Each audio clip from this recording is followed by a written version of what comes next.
Picture this. It's the early 1940s. The world is at war. America is scrambling to build its arsenal, but there's a massive problem. They need bombers, thousands of them. Specifically, the B-24 Liberator, a behemoth of the skies. But building one is an agonizingly slow process. We're talking about a plane made of 1.5 million individual parts. A flying puzzle that takes a skilled team days, even weeks, to assemble. The military is desperate.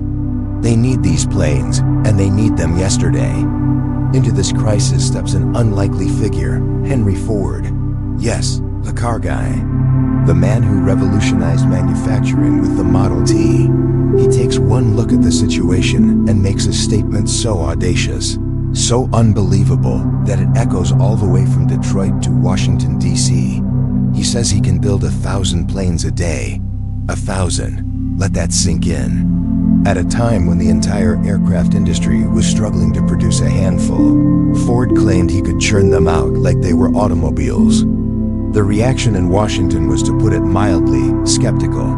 The established aviation experts scoffed. What does a car maker know about building sophisticated, high-altitude bombers? They saw it as the arrogant boast of an industrialist who was out of his depth. The government officials were wary. It sounded impossible, a fantasy. They questioned whether Ford's mass production techniques, so successful with simple cars, could ever be applied to something as complex and critical as a B-24 Liberator. The stakes were impossibly high. Failure wouldn't just mean embarrassment, it could mean losing the war. Despite the skepticism, the government was desperate enough to give Ford a chance. And so began one of the most ambitious industrial projects in human history, the Willow Run bomber plant. But first, they had to build the factory itself. And this wasn't just any factory. It had to be the largest, most advanced manufacturing facility the world had ever seen. On a huge plot of farmland outside Ypsilanti, Michigan, an army of workers descended. They moved earth, poured concrete, and erected a steel skeleton of unprecedented scale. Day and night, through mud and snow, the structure rose from the ground.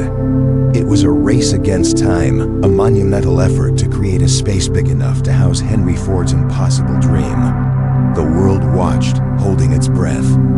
What they built was an industrial marvel. The main building at Willow Run was a staggering half-mile long and a quarter-mile wide. It was the single largest room in the world. To make Ford's vision a reality, every inch of this colossal space had to be meticulously planned. The assembly line couldn't just be long. It had to be smart. Ford's chief architect, Albert Kahn, designed an L-shaped layout to maximize efficiency. Raw materials would enter at one end, and a fully assembled B-24 bomber would roll out the other. The line itself was a masterpiece of industrial geometry, a 90-degree turn that allowed for a continuous, uninterrupted flow of production. This wasn't just about making planes. It was about reinventing the very concept of manufacturing on a scale that bordered on science fiction. The core of Ford's strategy was to break down the impossibly complex B-24 into smaller, manageable sub-assemblies. Just like with the Model T, he wanted to distill the process. You didn't need to be a master aircraft craftsman to work at Willow Run. You just needed to be able to do one specific repetitive task, whether it was riveting a wing panel or installing a specific set of wires. Thousands of individual stations were set up, each responsible for one tiny piece of the puzzle. These smaller components would then be brought together to form larger sections, like the fuselage, wings, and tail, before finally meeting on the main assembly line. This modular approach was revolutionary for the aviation industry and was the only way to achieve the speed Ford had promised. As the factory neared completion, a new challenge emerged: finding the workers. Willow Run needed a workforce of over 40,000 people, a small city's worth of labor. But with so many men fighting overseas, where would they come from? The answer came from all corners of America. People who had never worked in a factory before flocked to Michigan, drawn by patriotism and the promise of a good wage. Farmers from the South, women who had previously been homemakers, teenagers fresh out of high school. They were the Rosie the Riveters and Wendy the Welders who would become the unsung heroes of the home front. They lived in hastily constructed dormitories and trailer parks, creating a new bustling community from scratch, all united by a single urgent mission. The first few months were chaotic. The system wasn't perfect yet. The sheer complexity of the bomber, with its 300,000 rivets alone, was a nightmare to coordinate. Parts got lost, lines got backed up, and the initial production numbers were disappointingly low. The critics felt vindicated. See? They said, "We told you it wouldn't work." The press dubbed the factory, "Will it run?" Mocking Ford's grand promise. The pressure was immense. The government grew impatient, and the workers, many of whom were inexperienced, struggled to adapt to the relentless pace and precision required. For a moment, it seemed like the grand experiment was on the verge of a spectacular failure. But Ford and his production genius, Charles Sorensen, refused to give up. They were relentless problem solvers. They analyzed every bottleneck, every delay, every mistake. They tweaked the line, retrained workers, and refined the process with an almost obsessive focus. Slowly, painstakingly, things started to click. The rhythm of the factory began to find its beat. The jumble of parts started flowing more smoothly. The workers gained confidence and speed. What was once a chaotic mess began to transform into a symphony of production. The weekly output began to climb, from a handful of planes to dozens, then hundreds. And then the miracle happened. By 1944, Willow Run was operating at peak efficiency. The factory had become a finely tuned machine, a roaring testament to American industrial power. The initial promise of 1,000 planes a day was an exaggeration, a classic piece of Ford bravado. But the reality was no less staggering. At its peak, the Willow Run factory was completing a brand new B-24 Liberator bomber every 63 minutes.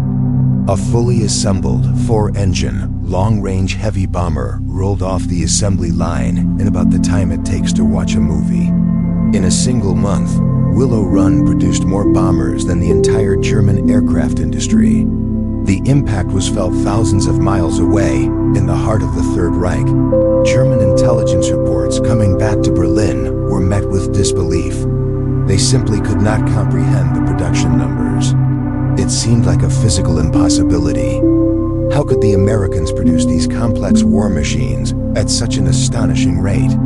The sheer industrial might demonstrated by Willow Run was a psychological blow, a terrifying sign that they were fighting a war they could not possibly win. It wasn't just about the number of planes in the sky. It was about the unstoppable force behind them. Ford's factory had become a weapon in its own right, a symbol of an industrial capacity that would ultimately crush the Axis powers. By the end of the war, Willow Run had produced nearly 9,000 B-24 Liberators, about half of all the Liberators ever made. It was a feat that changed the course of history and forever transformed the nature of manufacturing. It proved that the principles of mass production could be applied to even the most complex machines imaginable. The 63-minute miracle was more than just a production statistic. It was the story of how a bold vision, relentless innovation, and the collective effort of thousands of ordinary people helped win a world war. The factory that terrified Berlin stands as a powerful reminder of what can be achieved when ambition meets ingenuity. Eyes in the shadows. The German spy network's disbelief at the beginning of the war. The idea of a factory churning out a massive 4-engine bomber every hour seemed like pure science fiction, even to the Americans themselves. But when the United States was thrust into World War II after Pearl Harbor, President Franklin D. Roosevelt made a bold, almost impossible demand. He called for the production of 50,000 airplanes a year. The established aviation companies were stunned. They said it couldn't be done. But one man, the master of mass production, stepped forward, Henry Ford. He famously declared, "We can do it." And his promise would change the course of the war. The German High Command, however, was supremely confident. Their industrial machine was a well-oiled engine of war, meticulously planned and ruthlessly efficient. They had started their rearmament years earlier and believed their production capacity was unmatched. They knew about American industrial power, of course, but they saw it as slow, decadent, and focused on consumer goods like cars and refrigerators. The idea that this civilian-focused economy could pivot to mass-produce complex war machines on a scale that would dwarf their own seemed laughable. They even had spies on the ground, a network designed to keep a close watch on American military and industrial developments. This leads us to Operation Pastorius, a somewhat infamous but telling German espionage mission. In June 1942, 2 German U-boats landed teams of saboteurs on the American East Coast. Their goal was to wreak havoc on key infrastructure, railroads, bridges, and factories. Among their targets were aluminum plants, crucial for aircraft production. While the mission was a complete failure, with the saboteurs being quickly captured, it showed one thing clearly. Berlin was worried about America's industrial potential. They wanted to cripple it before it could even get started. They sent spies to gather intelligence, to understand what the Americans were truly capable of. And what these spies would soon discover in the quiet farmlands outside Detroit would defy all their expectations. The place was called Willow Run. Before the war, it was just fields and a small stream. But in a breathtakingly short amount of time, it was transformed into the largest factory under one roof anywhere in the world. It was a mile long and a quarter-mile wide, a city of steel and glass dedicated to a single purpose: building B-24 Liberator bombers. When the first intelligence reports about Willow Run started trickling back to Germany, they were met with deep skepticism. The scale was just too immense. German intelligence analysts, looking at the plans and the initial reports, couldn't wrap their heads around it. They compared it to their own aircraft factories, which were more like large workshops, relying on skilled craftsmen to assemble planes piece by piece. The American concept of applying automobile assembly line techniques to something as complex as a heavy bomber was alien to them. The initial reaction in Berlin was dismissive. The reports were labeled exaggerated, blatant American propaganda designed to intimidate them. They simply didn't believe it was possible. But as the factory ramped up, the spies on the ground kept sending back more and more incredible information. They shadowed Willow Run, watching from a distance as the steel giant roared to life. They documented the endless convoys of trucks bringing in raw materials and the train cars shipping out finished components. They saw thousands upon thousands of workers pouring into the factory every day, many of them women who had never worked in a factory before. Famously known as Rosie the Riveters, the spies reported a production line unlike anything they had ever witnessed. Instead of building the plane in one spot, the massive fuselage moved continuously down the line, with teams of workers swarming over it, adding wings, engines, landing gear, and countless other parts at designated stations. It was a mechanical ballet of unprecedented scale and speed. The reports became more urgent, the tone shifting from disbelief to genuine alarm. This is where the calculation of terror begins. The German high command, priding themselves on logic and numbers, finally started doing the math. They took the reports from their spies, the size of the factory, the number of workers, the innovative assembly line process, and they ran the numbers. And the results were horrifying. At its peak, Willow Run was completing a new B-24 Liberator every 63 minutes. Let that sink in. A complex war machine with over 1 million parts, rolling off the assembly line in about the time it takes to watch a movie. They calculated the output for a day, a week, a month. The numbers were staggering. Germany's entire aircraft industry, running at full capacity, couldn't hope to match the output of this single American factory. The Liberators from Willow Run, nicknamed the Big Stick by the workers, were already darkening the skies over Europe, and the flow was only increasing. The chilling realization dawned on them: they couldn't possibly win a war of attrition. They could shoot down American bombers, but for every one they destroyed, 2 more were already on their way, with 10 more being built right behind them. This wasn't just a military problem, it was an existential threat. The sheer, overwhelming power of American mass production was a weapon in itself, a force of nature that their war planners had completely underestimated. This industrial might was what Generalfeldmarschall Erhard Milch, the man in charge of German aircraft production, later called the American miracle. It was a miracle that left him and his colleagues in a state of professional shock. Yet, even in the face of this undeniable data, there was denial at the very top. Adolf Hitler, in particular, refused to accept the reality of the situation. His worldview was built on the idea of German superiority in will, discipline, and technical prowess. The notion that the decadent Americans, with their jazz music and consumer culture, could outproduce his Third Reich was an ideological impossibility. He dismissed the reports, accusing his own generals and intelligence officers of weakness and defeatism. He clung to the belief that Germany's wonder weapons, like the V-2 rocket and the Messerschmitt 262 jet fighter, would turn the tide. But these were complex, expensive projects produced in relatively small numbers. They were no match for the relentless, unstoppable flood of material pouring out of factories like Willow Run. Berlin's denial was a fatal error. They were being buried under an avalanche of steel, and their leader refused to even acknowledge the mountain it was coming from. The story of Willow Run is more than just a tale of a factory. It's a testament to the incredible power of democratic societies to mobilize when threatened.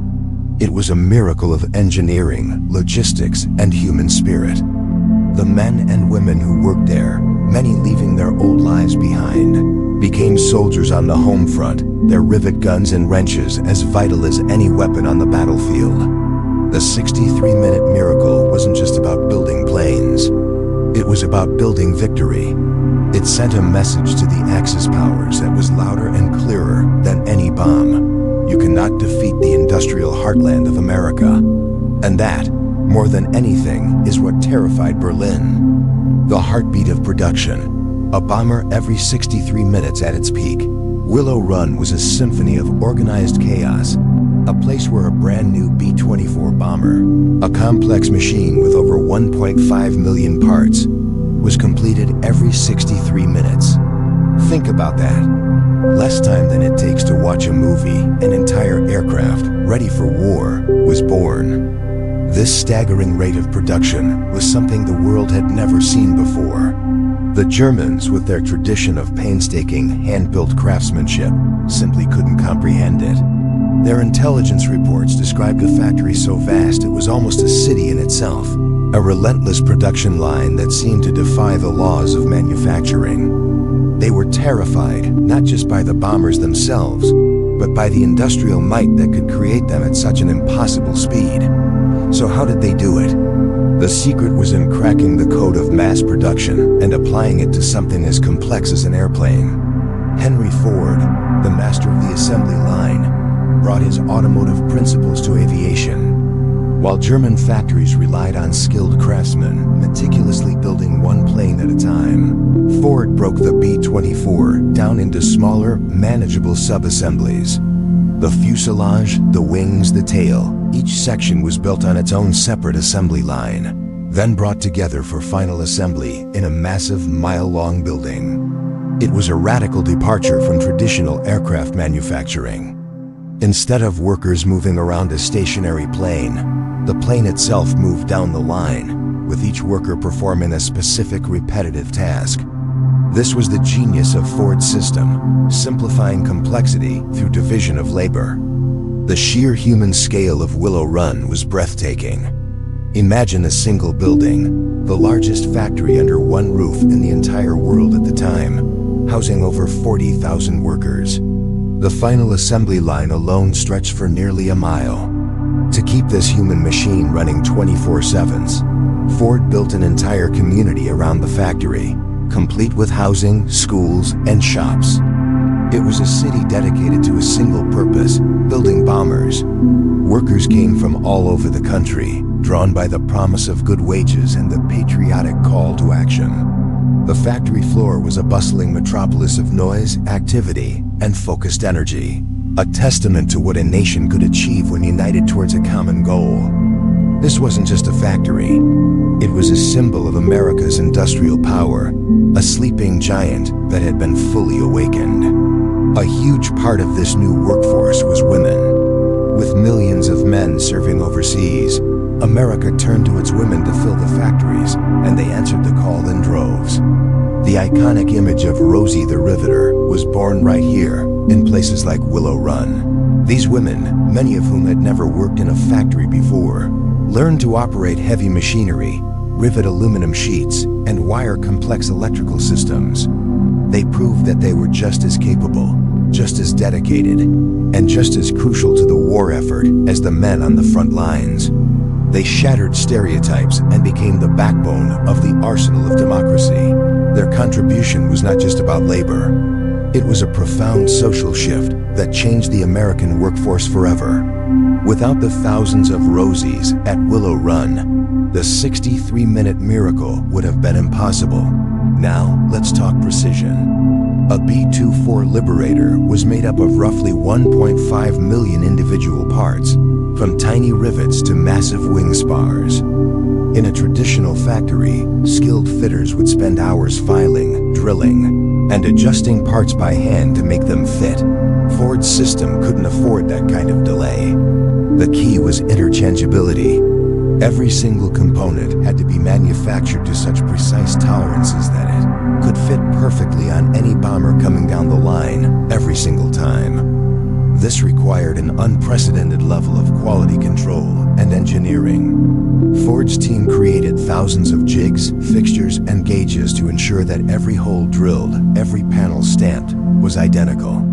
This precision at scale was the true magic behind the assembly line. It allowed unskilled workers to assemble highly complex machinery quickly and accurately, eliminating the bottlenecks of traditional craftsmanship. Once a bomber reached the end of that mile-long line, it wasn't quite ready for combat. The final inspection was a rigorous process. Every system was tested, from the engines and landing gear to the radios and gun turrets. Test pilots, brave men in their own right, would then take each brand new B-24 for its maiden flight right from the airfield attached to the factory. They pushed the planes to their limits, checking for any flaws or issues. Only after passing this grueling series of checks was an aircraft deemed combat ready.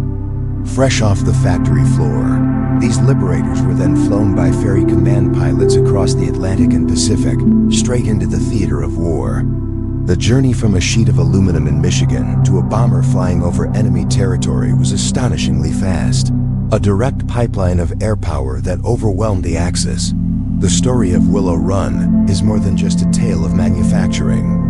It's a story of innovation, determination, and the incredible power of a nation united. The 63-minute miracle wasn't just about building planes.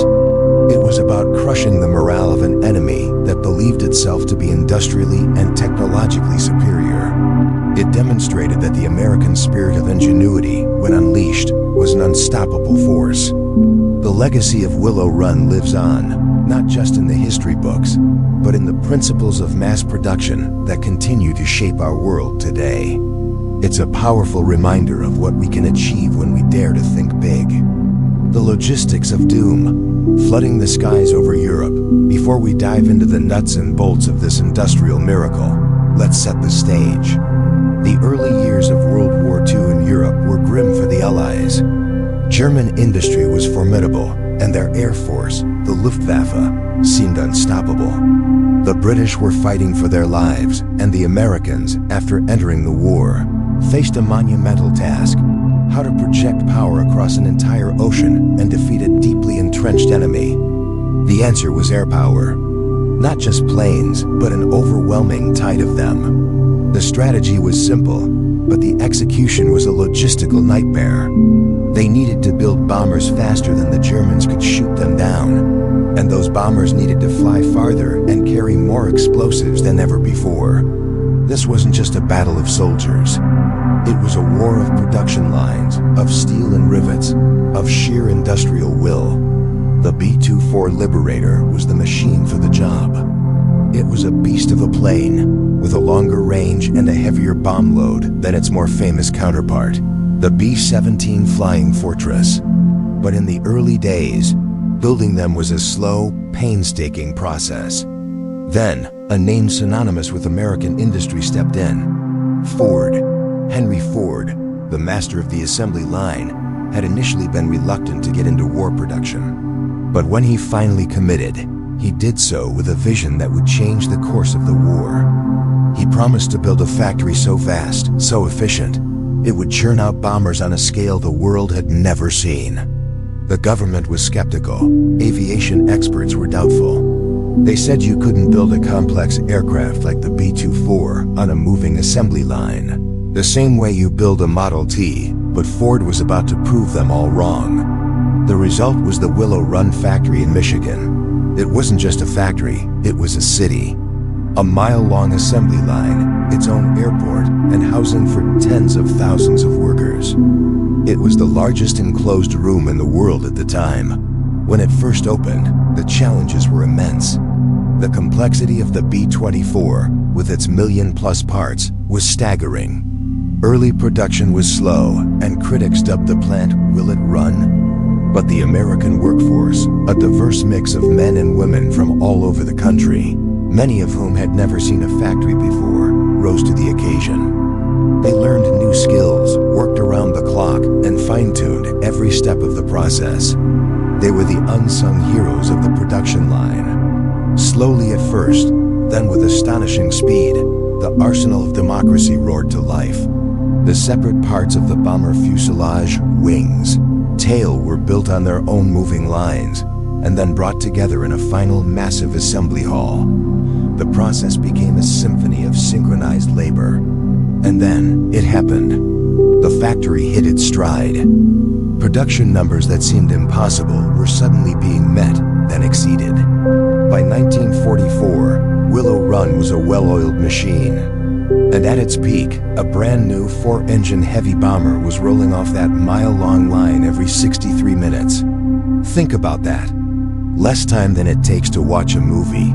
A new weapon of immense destructive power was born. This wasn't just manufacturing. This was a logistical miracle.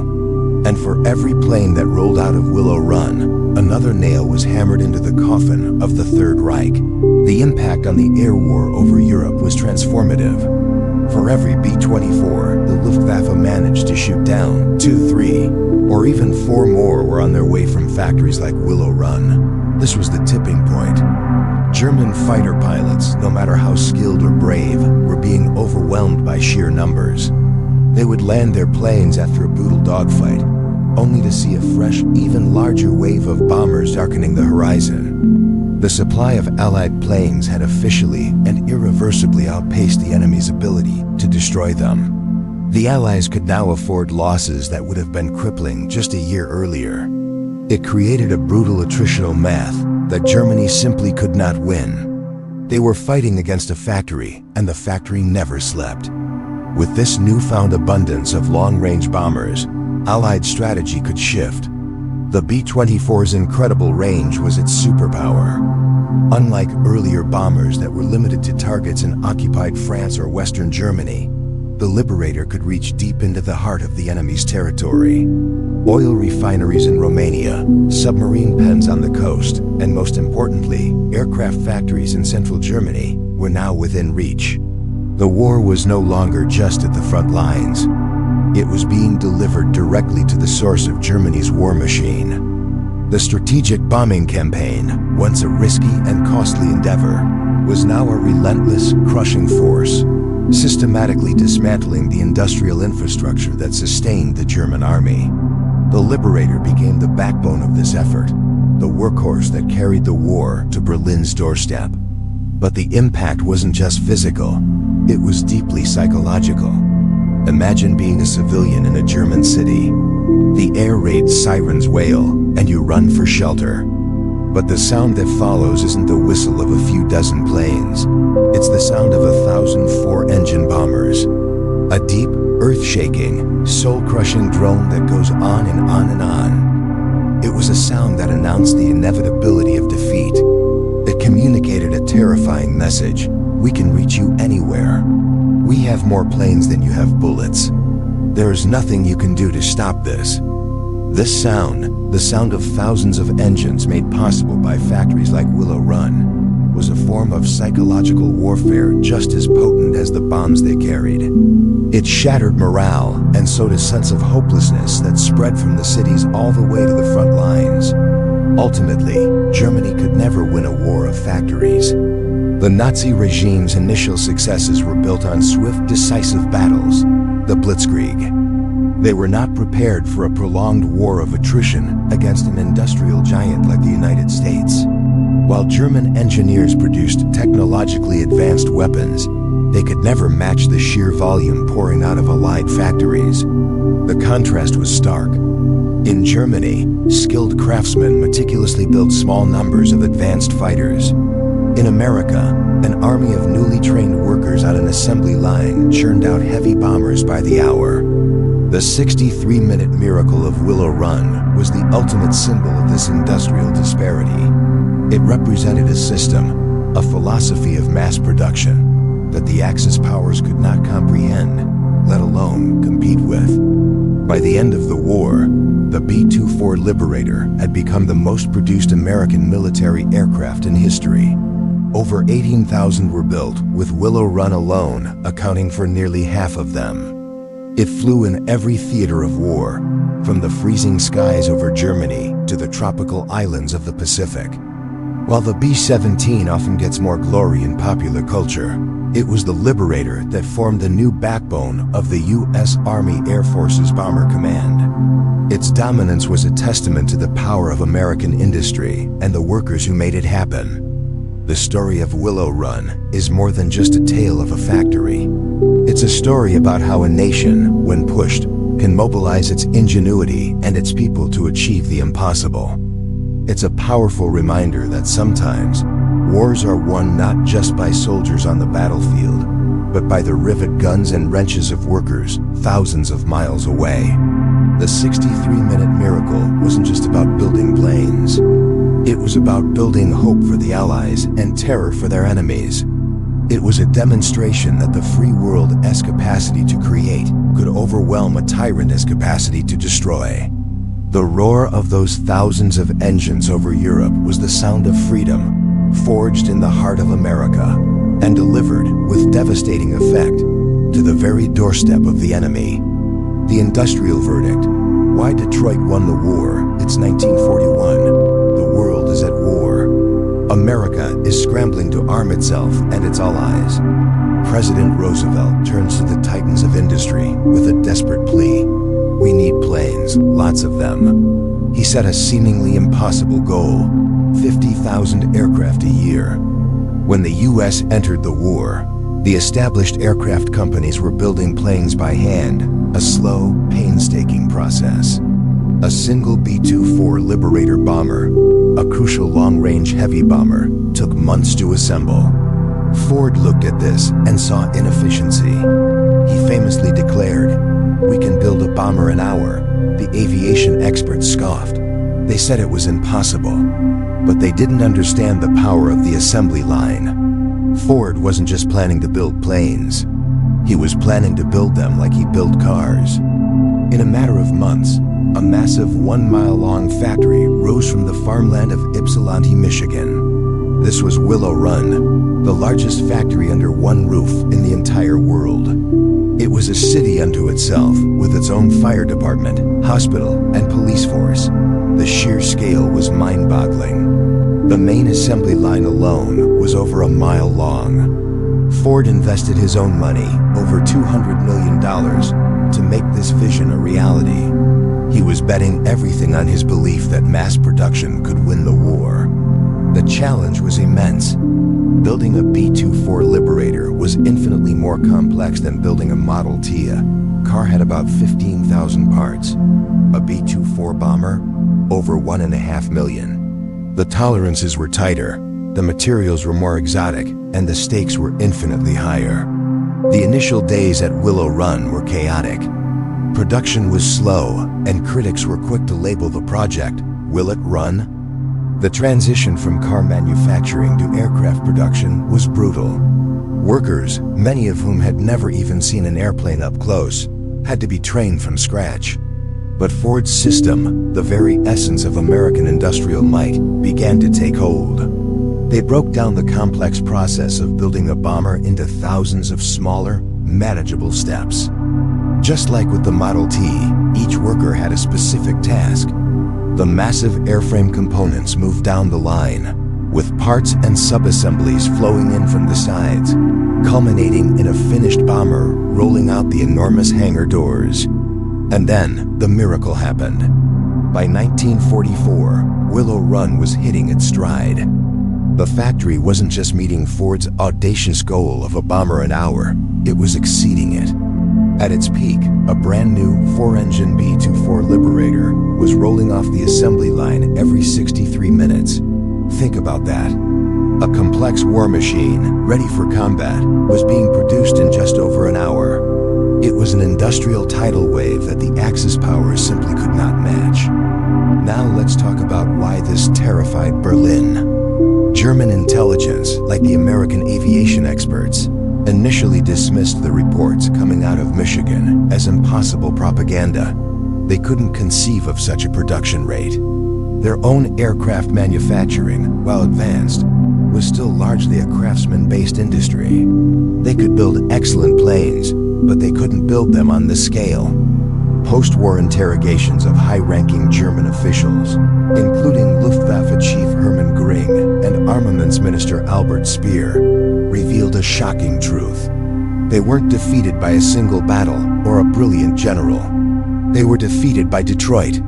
Speer, in particular, admitted that Germany's war effort was crushed by the sheer, overwhelming volume of American production. When they shot down one B-24, they knew that 10 more were already on their way, fresh off the line from factories like Willow Run. This relentless replacement rate demoralized the German Air Force and broke the back of their war economy. They simply could not keep up. It was a war of attrition, and America's weapon was its unparalleled efficiency. The legacy of Willow Run extends far beyond World War II. The techniques pioneered there revolutionized the aviation industry. Before the war, air travel was a luxury for the wealthy. But the mass production methods developed at Willow Run to build bombers were later adapted to build commercial airliners. The very idea of affordable, mass air travel, the foundation of our modern globalized world, has its roots in this Michigan factory. The Boeing 747, the Airbus A380, the DNA of their assembly lines can be traced directly back to the lessons learned building Liberators. So, what was the ultimate lesson of Willow Run? It's that efficiency can be a weapon, perhaps the most powerful weapon of all. It proved that a nation's industrial capacity, its ability to innovate and produce on a massive scale, is as crucial to victory as its soldiers on the battlefield. The factory floor became a front line, and the workers, the Rosie the Riveters and their male counterparts, were soldiers in a different kind of war. After the war, the factory transitioned. The roar of bomber engines gave way to the hum of automotive production. General Motors took over part of the plant, building transmissions and cars, a symbol of America's return to peacetime prosperity. The swords were literally beaten back into plowshares, or in this case, bombers were turned back into Buicks. But the memory of what was achieved there remained. Willow Run was more than just a factory. It was a symbol of what a free, determined people can achieve when they unite for a common cause. It was the physical embodiment of the arsenal of democracy. It was the place where American ingenuity, grit, and industrial power converged to build a machine that helped save the world. The 63-minute miracle wasn't just about building planes. It was about building hope and securing victory, one bomber at a time. The factory that changed history stands as a testament to the power of human innovation in the face of tyranny. Thanks so much for watching. If you found this piece of history as fascinating as I do, make sure to hit that like button and subscribe for more stories about the incredible engineering and industry that shaped our world. See you in the next one.